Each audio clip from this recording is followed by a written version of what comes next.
Меня зовут Alexis y yo les hablaré de la historia de Rusia, desde sus comienzos hasta 1900.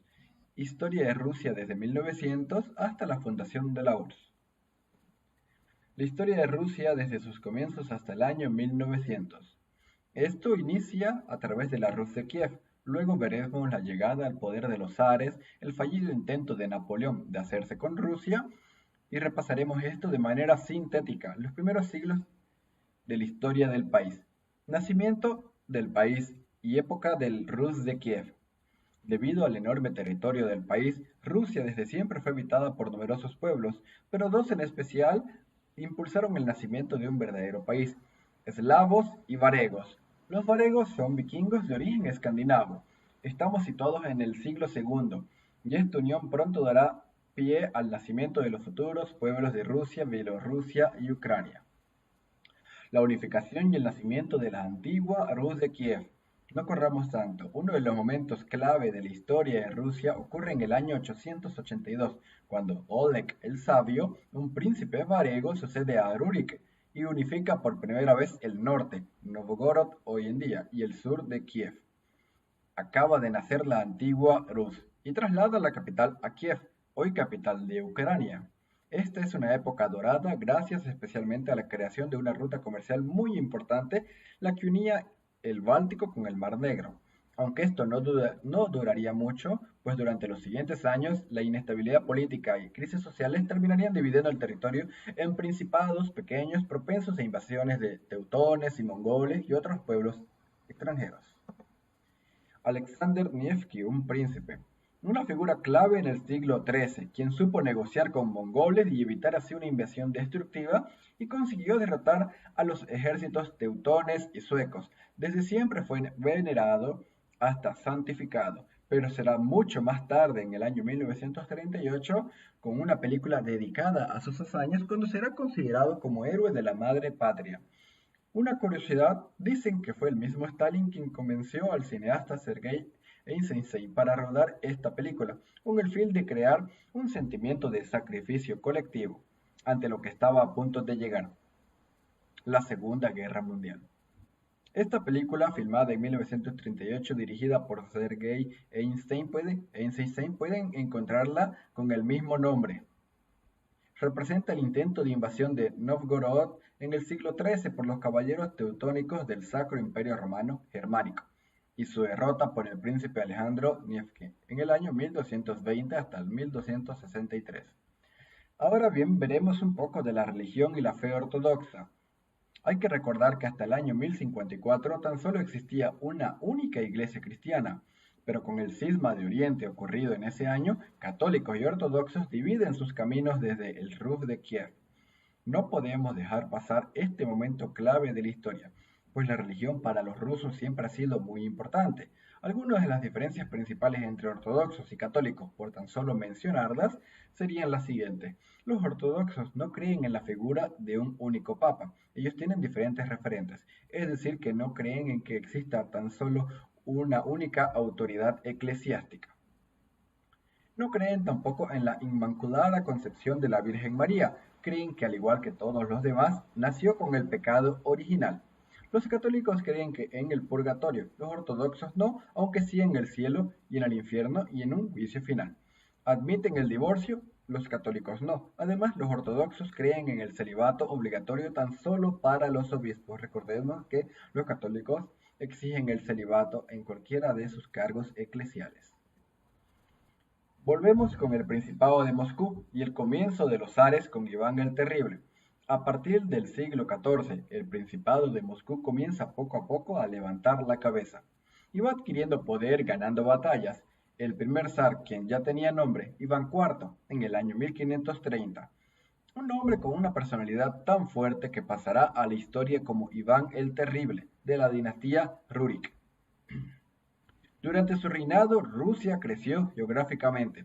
Se anexionaron territorios como Kazán, Astracán. Legislativamente, también se promulgó un nuevo código de leyes. Y como potencia mundial, la fama de Iván IV traspasaba fronteras. Uno de los episodios más cruentos que protagonizó fue el asesinato de su propio hijo y heredero al trono. Iván se quedó sin sucesor y su dinastía acabó poco tiempo después. Esto sucedió en una especie de arranque de ira en una discusión que ambos tenían. Al parecer, con una hoz de cultivo fue que le mató. Los años de la turbulencia y ausentismo del poder, que una dinastía acabase así de golpe sin tener ningún nuevo heredero o sucesor, siempre provoca caos. En 1598 entramos de golpe en una de las épocas más decadentes de la historia de Rusia, el periodo de la turbulencia, causado por un vacío de poder y marcado por un descontrol absoluto. Surgen por todos lados presuntos zares que se autoproclaman como únicos y elegidos. La situación solo se resolverá en el año 1610, más de 10 años después, cuando la nobleza y el clero eligen quién será el nuevo líder del país, Miguel Romanov, el primero de la dinastía que reinará hasta el fin del zarismo. ¿Quién era Miguel? Un joven de 16 años cuyo abuelo era hermano de la zarina Anastasia, esposa de Iván el Terrible, y gran amor de su vida. Pedro el Grande. Años más adelante, en el año 1682, subirá al poder un hombre que cambiará la historia de Rusia, Pedro I, conocido como Pedro el Grande, nieto de Miguel Romanov. Y se trataba de un hombre muy inteligente, adelantado a su tiempo, con una corte fiel y amigos verdaderos. Fue clave porque entendió por primera vez que Rusia se encontraba bastante atrás respecto a Europa, y para remediarlo decidió introducir la cultura europea en Rusia, aunque no en todo el país. Está claro, lo que hizo fue crear de la nada una ciudad, San Petersburg, con la idea de que fuese la ciudad más bonita, imponente e increíble del mundo. En cuanto a logros militares, hay uno fundamental: derrotó al Imperio Sueco y consiguió que Rusia tuviera acceso al mar Báltico y de paso al comercio en Europa. Para lograr todo esto, viajó durante años de incógnito por Europa aprendiendo más de 14 oficios, los cuales todos estos conocimientos aprendidos los traería a Rusia para fortalecer su país. Catalina la Grande. En 1725 muere Pedro I y tras cortos reinados entra en escena una figura que termina eclipsando la fama de otros zares de Rusia, Catalina II de Rusia, conocida como Catalina la Grande, que consolida el país como una de las grandes potencias mundiales. Hay teorías que defienden que Catalina fue la culpable de la muerte de su marido Pedro III, nieto de Pedro el Grande, para quedarse ella sola con el poder. El mismo hijo lo pensaba y por esto odiaba a la madre. Decir que eran años dorados sería faltar a la verdad. Lo eran quizás para los zares y para la aristocracia, pero el pueblo sufría mucho y las condiciones eran cada vez más desastrosas, y se empezaba a cocer lo que más tarde conoceremos como la Revolución de Octubre. La invasión de Napoleón. El intento de invasión de Rusia por parte de Napoleón Bonaparte es, sin duda, su fracaso más grande. El contexto histórico es este. Estamos a principios de los años 1800, con el reinando el zar Alejandro I, nieto de Catalina la Grande y amigo de Napoleón. Pero la nobleza no está conforme con la relación ni con las exigencias que el emperador francés tenía. Total que la amistad se rompe y Napoleón invade Rusia con un ejército de más de medio millón de hombres, aproximadamente. En un primer momento el francés tiene todas las de ganar, de hecho llega a entrar incluso a Moscú, pero no había tenido en cuenta un gran enemigo, y este es el invierno ruso. El sucesor de Alejandro I es Alejandro II, quien muere a causa de un atentado en el lugar donde se produjo se levantó la bonita Catedral del Salvador sobre la sangre derramada en San Petersburgo. La historia de Rusia desde los años 1900 hasta la caída de la URSS. El fin del zarismo, la revolución del 17 de octubre y Lenin. El reinado de Nicolás II y último zar de Rusia duró hasta 1917, año en que abdica tras la Revolución de Febrero, y un gobierno comunista toma el poder. ¿Cómo se llegó a esta revolución? Pues es sencillo. Esencialmente, el pueblo ya estaba cansado de tener que defender un régimen zarista que no les representaba. La gota que colmó el vaso fue sin duda la participación de Rusia en la Primera Guerra Mundial, con un ejército que no estaba preparado, estaba debilitado y no creía en lo que luchaba. Simplemente no podían ganar.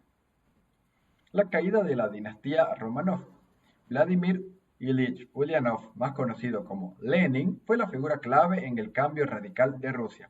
La Revolución de Octubre y el comienzo de la Guerra Civil Rusa, Ejército Rojo comunista versus Ejército Blanco pro-zarismo, la situación y configuración del gobierno ruso estaban en juego en medio de una batalla entre ambos ejércitos que acabaría definiendo un cambio radical y permanente sobre Rusia. El nacimiento de la Unión Soviética. En 1992, la Unión Soviética, un modelo de sociedad comunista que abolía el concepto de capitalismo y propiedad privada, con Lenin a la cabeza y al lado las figuras de León Trotsky y Stalin, el 28 de diciembre de 1922 se firma el Tratado de Creación de la Unión de Repúblicas Socialistas Soviéticas, que aprueba la unión de la República de Rusia, la República de Transcaucasia, la República de Ucrania y la República de Bielorrusia. Con la muerte de Lenin en 1924, subirá al poder Joseph Stalin. Para muchos fue una sorpresa, ya que Lenin prefería un liderazgo colectivo de tres dirigentes diferentes. Esto es todo.